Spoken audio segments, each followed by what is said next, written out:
यह कहानी एक बिजनेसमैन की है जिनको बिजनेस में घाटा हुआ तो दौड़े दौड़े एक महात्मा जी के पास गए। जाकर के अपना दुख सुनाने लगे। महात्मा जी ने उन्हें एक चिट्ठी दी और कहा कि घर जाकर के अकेले में पढ़ना, इसमें तुम्हारे सारे सवालों के जवाब हैं।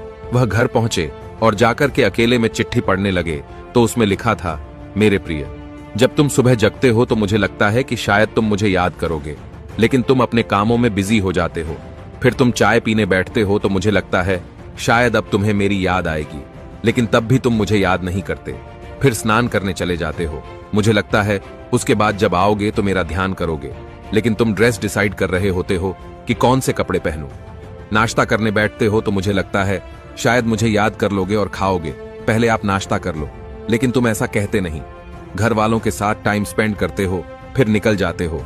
जब ऑफिस जा रहे होते हो ट्रेन में, मुझे लगता है शायद तब तुम मुझे याद करोगे, लेकिन तब मोबाइल में गेम खेल रहे होते हो। ऑफिस में भी तुम्हें थोड़ा टाइम मिलता है, मी टाइम, लेकिन तब भी तुम मेरी चिंता नहीं करते।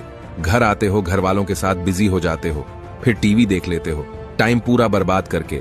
फाइनली जब सोने आते हो तो मुझे लगता है अब तुम्हें मेरी याद आएगी, लेकिन तब भी तुम्हें मेरी याद नहीं आती। मैं प्रतीक्षा कर रहा होता हूं कि तुम मुझसे बात करोगे।